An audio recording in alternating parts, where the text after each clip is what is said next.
Bienaventurados los misericordiosos, porque ellos alcanzarán misericordia. Amén. A la palabra de Dios. Bienaventurados los misericordiosos, porque ellos alcanzarán misericordia. Hermano, en el día de hoy leí esta palabra, recordad esta palabra a lo largo de la semana, y qué sencilla que es esta bienaventuranza. Qué trivial. Cuando algo es trivial es obvio, podríamos uno decir. Pero la pregunta que venía a mi mente es: ¿qué es la misericordia? Y creo que todos los que estamos acá, esta palabra no les resulta desconocida, sino que tenemos una idea de lo que es la misericordia. Pero busqué esta palabra en el diccionario, como para, dado que es sin duda la palabra clave de nuestro texto, busqué esta palabra en el diccionario. Y en primer lugar, habla de una característica inherente, una característica esencial, una característica atribuida principalmente a Dios. Porque la misericordia es una característica esencialmente de Dios, principalmente de Dios, primariamente de Dios. Fíjense lo que dice un diccionario común, ¿sí? Un diccionario de la Real Academia Española. Cualidad de Dios en cuanto a ser perfecto, es decir, Dios como ser perfecto, por la cual perdona los pecados de las personas. Esto no, en cierta forma, esta cualidad es una cualidad divina. Se dice divino de aquello que pertenece a Dios. Como Dios es perfecto, dice esta definición, Él puede perdonar los pecados de las personas. ¿Sí? Y esto quizás pasa desapercibido. Justo el otro día estábamos viendo una serie que trata de la vida de Jesús, como tantas otras, y cuando leía hoy esta definición me acordaba de una escena particular que puede estar digitalizada o que usted la pueda recordar en la Biblia, cuando Jesús le dice a ese paralítico: levántate y anda. Pero antes de decirle al paralítico levántate y anda, ¿qué le dice? Tus pecados te son perdonados. Jesús le dice al paralítico: tus pecados te son perdonados. Ahora, Jesús lo dice con un propósito y con una razón. Y particularmente en esa escena, si bien la Biblia lo relata, esta escena que firmaron, ¿quiénes estaban mirando? Los fariseos. Y cuando Jesús dijo eso, los ojos se les abrieron como diciendo: ¿quién es este hombre para perdonar pecados? Como solo Dios puede perdonar pecados. Está diciendo una herejía, está diciendo una falsedad, es un mentiroso, está blasfemando. Pero el texto mismo de la Biblia nos dice que Jesús conocía sus pensamientos, y conociendo sus pensamientos, adelantando, imagínense que usted está pensando, ¿no?, dentro de sí: ¿quién es este? ¿Quién se cree que es para perdonar pecados? Jesús, conociendo sus pensamientos, los mira y les dice, pero como para que ustedes nos digan, ¿qué es más fácil decir? ¿Tus pecados son perdonados o levántate y anda? ¿Cómo habrá sido el corazón de estos hombres que, en lugar de creer, e incluso Jesús mismo confrontando sus corazones, ¿qué habrá pasado con sus corazones? Se habrá endurecido más aún todavía, porque Jesús estaba develando, desenmascarando sus propios pensamientos. Pero el punto de lo que Jesús estaba haciendo es que Él se estaba atribuyendo una cualidad divina. No sé si usted lo pensó eso. Porque Jesús estaba diciendo: yo puedo perdonar tus pecados. No solamente puedo decirte, puedo sanarte, puedo levantarte de ese lecho, sino que yo también tengo autoridad para perdonar tus pecados. Eso es lo que Jesús le estaba diciendo. Eso es una afirmación terrible, porque Jesús solamente puede ser, es el personaje, es la persona más importante y más trascendente de la historia de la humanidad. Porque Él no vino simplemente a dejar una enseñanza, a dejar un ejemplo. Él no vino simplemente a dejarnos un legado, como tantas otras personas nos dejaron un legado, singular, terrenal, material. Jesús no está simplemente a la altura de tantas otras grandes personalidades de nuestro siglo. Porque uno podría decir Nelson Mandela, uno podría decir Mahatma Gandhi, uno podría, y vienen tantas personas a la mente que causaron un bien a la humanidad, y que la Madre Teresa de Calcuta, por decir alguien, ¿no? Que uno dice, fueron ejemplos, vivieron una vida de sacrificio. Pero Jesús no es simplemente un hombre que vino, que habló, que enseñó, que fue ejemplo. Es eso, pero es mucho más. Amén. Él vino a esta tierra y dijo, yo soy Dios.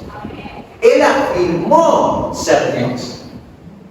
Porque se atribuyó a sí mismo cosas que solo Dios puede hacer. Y diciéndole a ese paralítico, no solamente tengo poder para levantarte de tu enfermedad, sino para perdonarte cada uno de tus pecados. Entonces Jesús puede ser, no es algo intermedio. Alguien que dice ser Dios, o está loco, o es un lunático, ¿no? Porque si cualquiera de nosotros afirma ser Dios, ¿qué vamos a decir? Esta persona está loco. ¿Cómo puede uno decir ser hijo de Dios? ¿Sí? ¿Cuál es la otra opción? Que no esté loco, sino que sea un mentiroso, un blasfemo, alguien que miente. Entonces Jesús es o un loco, o un mentiroso, o si dice la verdad, de verdad es el Hijo de Dios. Esas opciones hay para Jesús. No podemos decir, bueno, Jesús fue un hombre, Jesús... No. O lo que Él dijo es verdad, y Él es el Hijo de Dios y el único camino al Padre, o si no es un loco o mentiroso. Pero no hay un punto intermedio con Jesús. El punto es que Jesús le dijo aquel día diciendo, yo puedo perdonar tus pecados. Nosotros no podemos perdonar pecados. A lo sumo, en cierta forma, podemos perdonar pecados cuando la ofensa está dirigida hacia nosotros, ¿no? Porque si ustedes me ofenden y yo soy la persona receptora de su ofensa, de su insulto, de su maltrato, usted puede venir a mí y pedirme perdón por eso y yo puedo perdonarlo. Pero Jesús no estaba haciendo eso. Jesús no estaba perdonando una ofensa del paralítico hacia él. Cuando uno peca, no peca contra sí mismo nomás. Ni siquiera peca contra los demás nomás. Porque uno cuando peca puede pecar contra su madre, contra su padre, contra su hermano, contra sus hijos, contra su empleador. Pero sobre todas las cosas, cuando uno peca, peca contra Dios. Entonces yo no puedo perdonarlo a usted por un pecado que usted principalmente cometió contra Dios. El único que puede perdonarlo es Dios. Por eso el salmista en el Salmo dice, contra ti he pecado. Porque David había pecado contra muchas personas cuando él cometió el adulterio.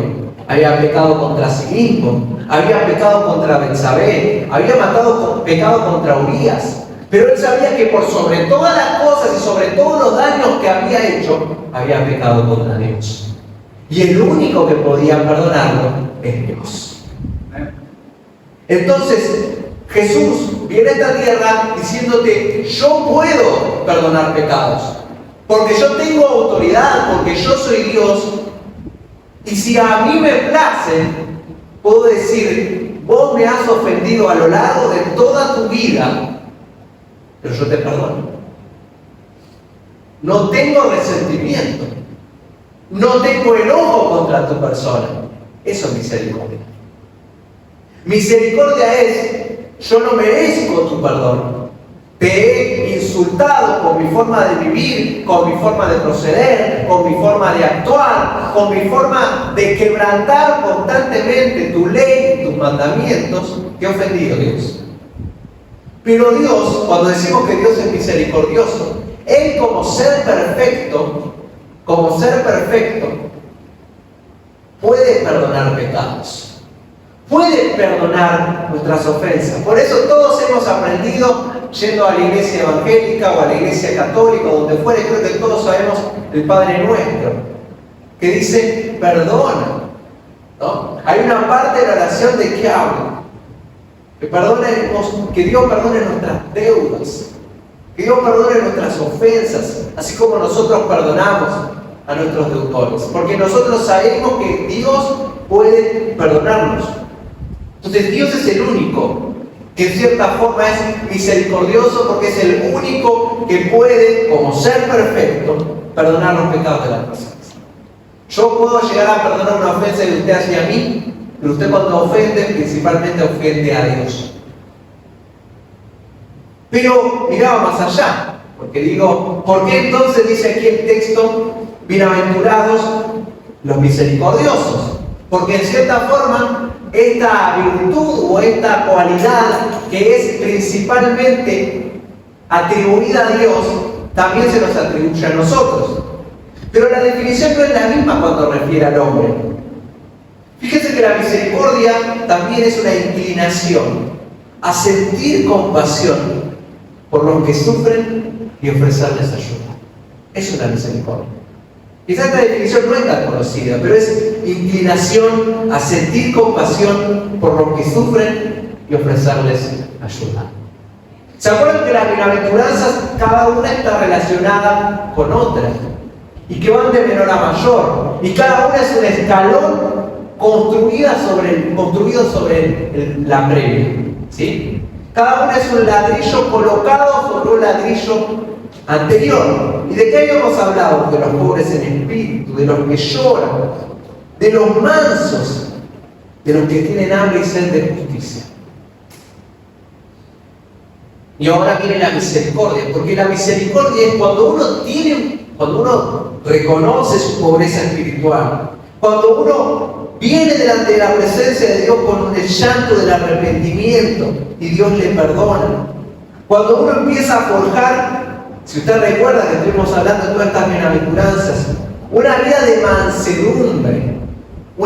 mansedumbre. ¿De qué se trataba la mansedumbre? De esa capacidad, de ese espíritu apacible para con el resto. De tener hambre y sed de justicia. Es decir, un deseo insaciable porque la voluntad de Dios se cumpla en mi vida. Hay un paso más que una misericordia, es mirar hacia mi alrededor. Ahora, la misericordia sí o sí parte o nace de un corazón que ha sido receptor del perdón de Dios. Porque cuando uno observa cómo Dios lo ha perdonado, cómo Dios lo ha redimido, cómo Dios le ha dado una segunda oportunidad, ¿cómo yo no voy a dar una segunda oportunidad a mi prójimo? ¿Cómo no voy a perdonar si yo he sido perdonado?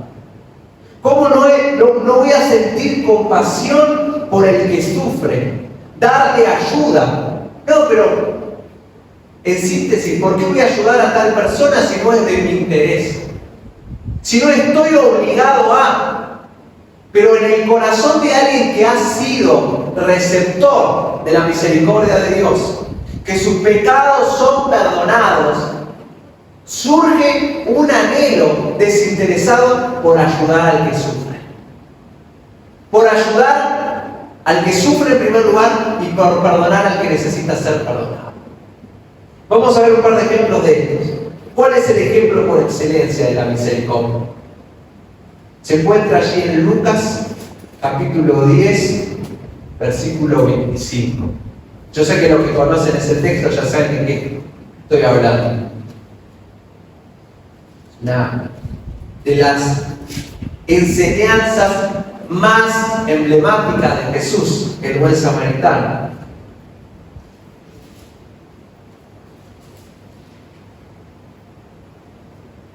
Vamos a leer el artículo 29. Pero él, queriendo justificarse a sí mismo, dijo a Jesús: ¿y quién es mi prójimo? Respondiendo Jesús le dijo: un hombre descendía de Jerusalén a Jericó, y cayó en manos de ladrones, los cuales le despojaron e hiriéndole se fueron, dejándole medio muerto.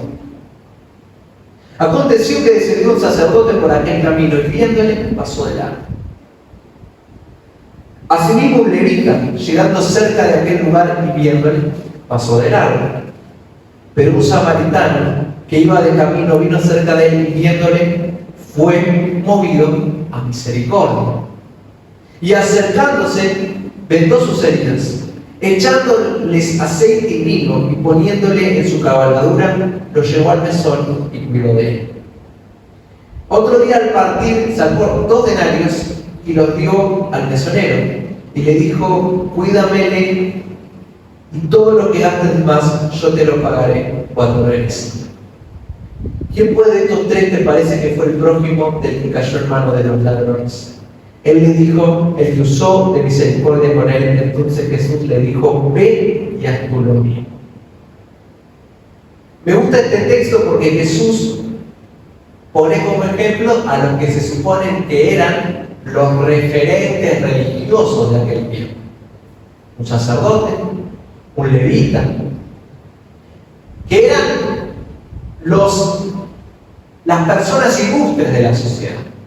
Aquellos que se caracterizaban supuestamente por tener una moral y una espiritualidad mayor al resto del pueblo. Estaban allí considerados en alta estima y Jesús los pone como ejemplo en esta historia. Y el tercer protagonista es un samaritano. ¿Saben qué era el samaritano? Era una persona despreciable para los judíos. Había una gran rivalidad. Eran judíos que en lugar de mantenerse puros y de mantener su linaje, se mezclaron con otras naciones, ¿sí?, que no eran puras, que no eran de un linaje judío, y por eso eran despreciados por sus hermanos, porque no habían mantenido la pureza de su nación. Vivían en Samaria. Cuando un judío tenía que ir, por ejemplo, de Capernaum o de cualquier parte de las tierras bíblicas a Jerusalén, hacía el doble de camino. Entonces a lo que hace, no tanto predicar el hermano Ismael, no le preocupaba. Daba toda la vuelta, pero no se quería cruzar con un samaritano.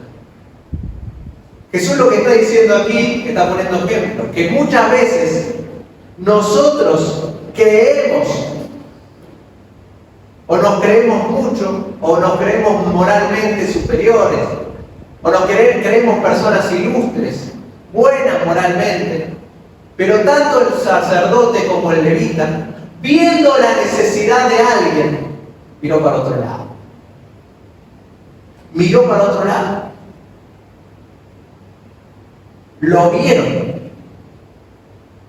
¿Qué habrán pasado por la mente? Es solamente una parábola. Habrán pensado, tengo otra preocupación, se me hace tarde, no es hoy el día, lo que fuere, pero no se detuvieron a dar una mano al que necesitaba. Sin embargo, este samaritano, este hombre que no tenía ni reputación, ni era ilustre, ni se lo consideraba moralmente en la sociedad como un buen hombre, se detuvo. Dice, fue movido a misericordia, como que algo dentro de él se quebró. Dijo, no puedo hacer oídos sordos, ni puedo hacer caso omiso, no puedo omitir lo que estoy viendo. Tengo la necesidad de ayudar a alguien que lo necesita. Y esto, como vimos, es una bienaventuranza que dijimos de que no es el primer peldaño, pero es algo que tiene que aparecer en nuestras vidas. De que cuando ver la necesidad en nuestro corazón se tiene que despertar el interés y el deseo de ayudar al prójimo, de ayudar, de extenderle la mano al que lo necesita. Porque la Biblia nos dice de que el corazón misericordioso, el corazón que se presta y que se inclina a ayudar a quien lo necesita, es bienaventurado. Porque la Biblia nos enseña que es mejor dar que recibir. Y esto puede ser contradictorio, esto puede ir en contra de las normas naturales de lo que nosotros consideramos. ¿Cómo es eso que es mejor dar que recibir? Ayudar que recibir ayuda. Lo que la Biblia nos enseña es que cuando uno ayuda, eso nos va a hacer personas afortunadas y alegres y felices.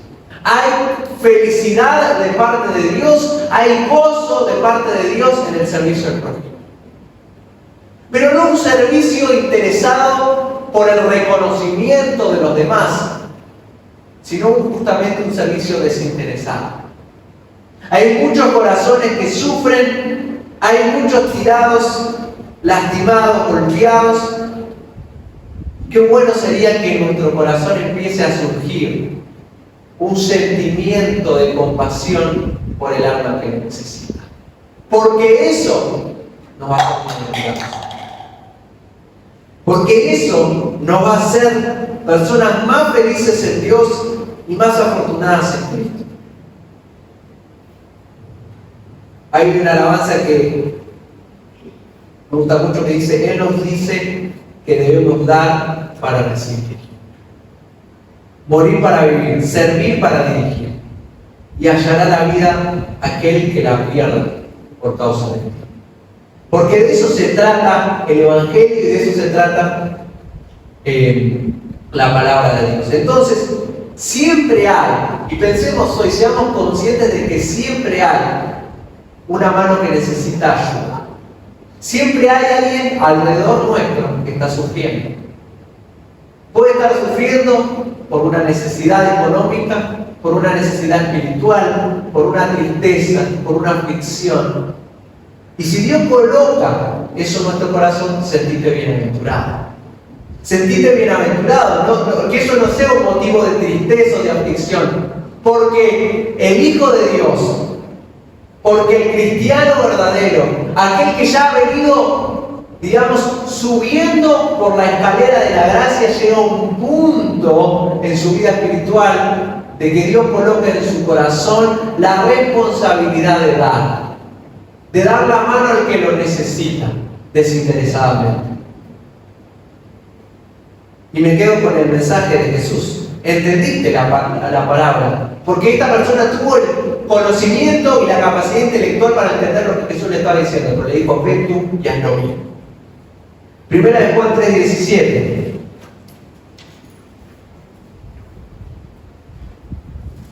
Primera de Juan 3:17. Pero el que tiene bienes de este mundo y ve a su hermano tener necesidad y cierra contra él su corazón, ¿cómo mora el amor de Dios en él?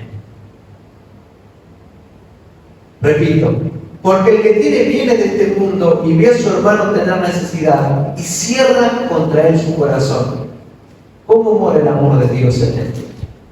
Hijitos míos, no amemos de palabra ni de lengua, sino de hecho y en verdad. Amén. Porque el corazón misericordioso es un corazón abierto, su corazón dispuesto a ayudar. Vamos a leer, no quiero extenderme demasiado porque creo que el mensaje de hoy es claro, en Mateo capítulo 25, 31. ¿Por qué tiene que haber un corazón desinteresado por ayudar a mi vecino, a mi amigo, al que no conozco, pero veo que está sufriendo? Ayudarlo. Mateo 25,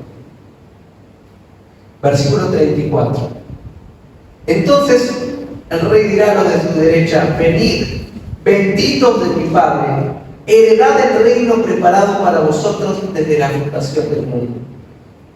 Porque tuve hambre y me disteis de comer, tuve sed y me disteis de beber, fui forastero y me recogisteis, estuve desnudo y me cubristeis, enfermo y me visitasteis, en la cárcel y vinisteis a mí. Entonces los justos le responderán diciendo: Señor, ¿cuándo te vimos hambriento y te sustentamos, o sediento y te dimos de beber? ¿Y cuando te vimos forastero, te recogimos, o desnudo y te cubrimos? ¿O cuando te vimos enfermo o en la cárcel y vinimos a ti? Y respondiendo el rey les dirá: de cierto os digo, que cuando lo hicisteis a uno de estos mis hermanos más pequeños, a mí me lo hicisteis. Gloria a Dios. Cuando nuestro corazón es movido a misericordia y ayudamos a alguien, puede ser una persona, un muchacho o una muchacha, quien fuere, estamos haciendo algo como para Dios, no simplemente para esa persona. Jesús dice que lo toma como si lo hubiéramos hecho a Él, para Él. Mateo capítulo 18, 23 al 35. Recuerden que la misericordia entonces lo podemos pensar de dos formas: ayudar a aquel que lo necesita o perdonar las ofensas de los que nos ofenden. Este segundo atributo está relacionado o es heredado del carácter de Dios, que perdona nuestras ofensas. Entonces nosotros tenemos que perdonar las ofensas de los demás. Pero más allá de que una persona, de perdonar las ofensas de los demás, que misericordia, la misericordia también es ayudar al que sufre y lo necesita. Esas son las dos definiciones que hemos visto hoy. Particularmente este texto de Mateo 18, 23.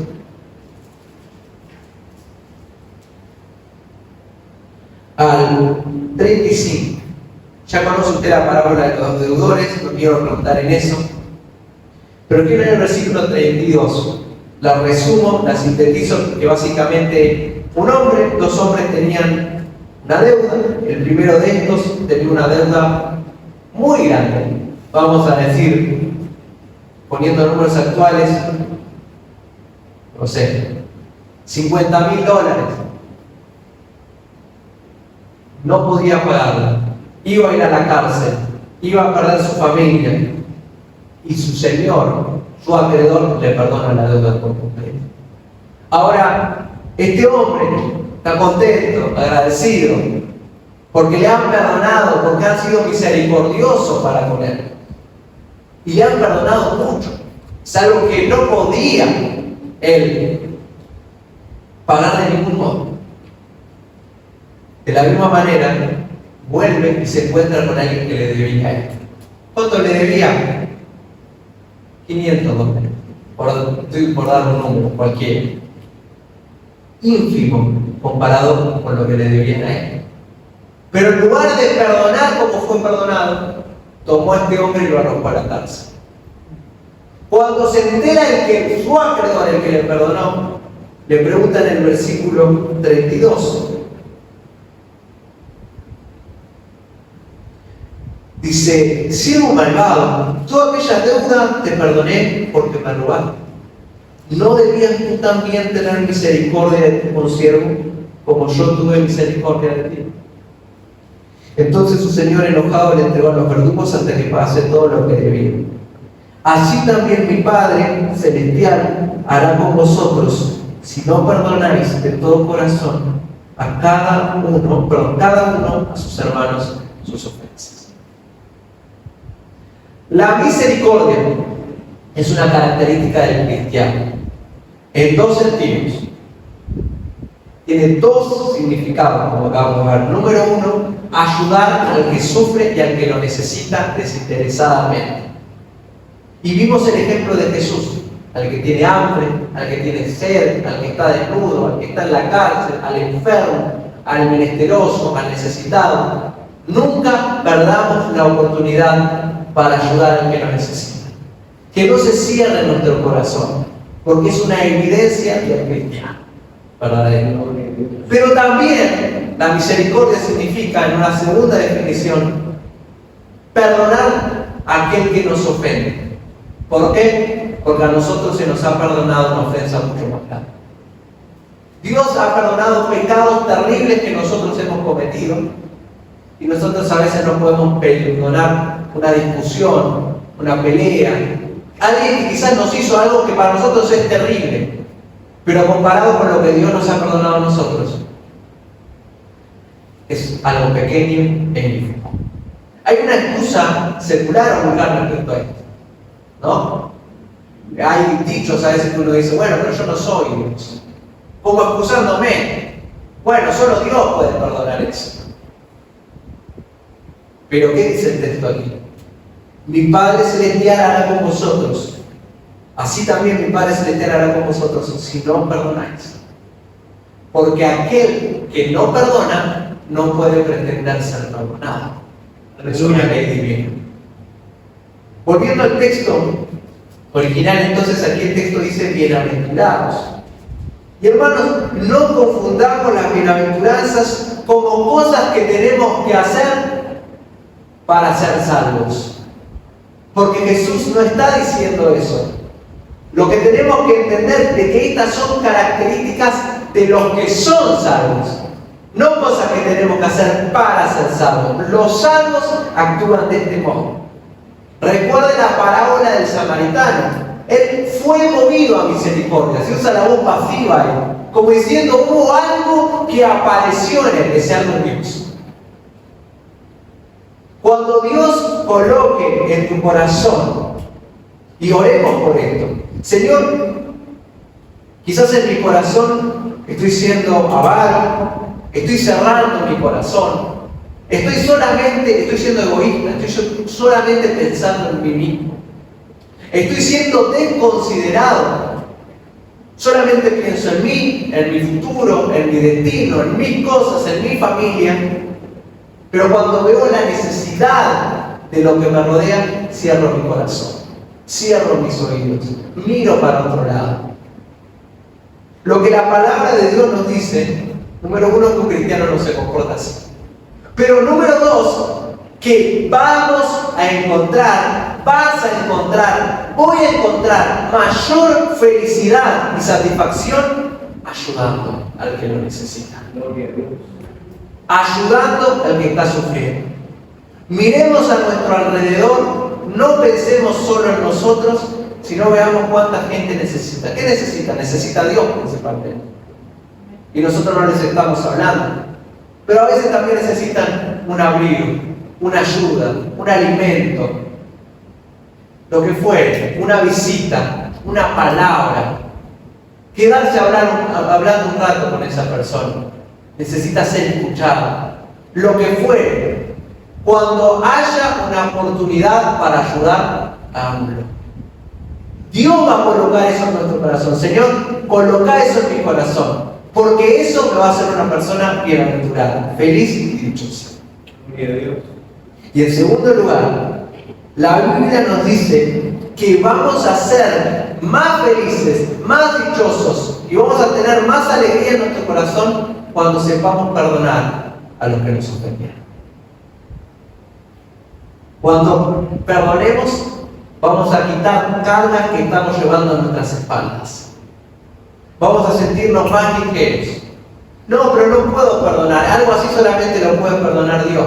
Es una excusa terrenal, mundana, que escuchamos comúnmente que es simplemente una justificación. Dios nos manda a perdonar. Hacer uso de la misericordia. Perdonar como hemos sido perdonados. Hermanos, creo que la palabra es clara en este día y nos dice: tenemos que tener en nuestro corazón la disposición a ayudar y la disposición a perdonar a nuestro prójimo. Por último, está aquí la motivación o por qué, o la explicación de por qué el que es misericordioso es una persona dichosa y feliz. Porque el que es misericordioso va a alcanzar misericordia. Principalmente de Dios. Ya hemos sido receptores de la misericordia de Dios. Dios va a perdonar porque hemos perdonado. Ese día, delante de la presencia de Dios, o mejor dicho, esto es como un efecto reflejo. Como Dios me ha perdonado, yo voy a perdonar.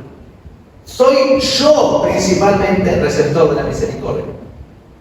Pero también soy yo receptor de la ayuda de Dios.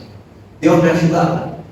He atravesado etapas de sufrimiento, de dolor, de angustia, de pena.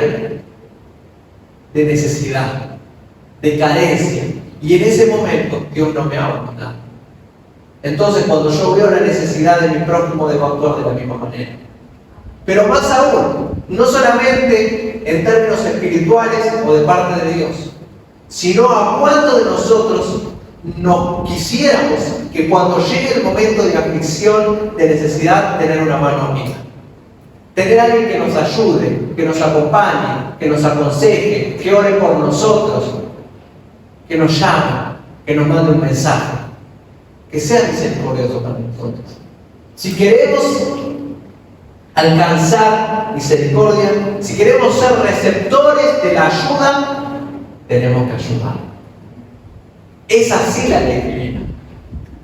Es muy fácil recibir, es muy fácil ser receptor, pedir, quiero que me ayude, quiero que me llame, quiero que estén, quiero que se acuerden de mí, pero es muy difícil dar. Y esto es un ciclo que se retroalimenta. Hoy soy yo el que tengo necesidad y hay un hermano, un amigo, un compañero que se acerque y que me ayude.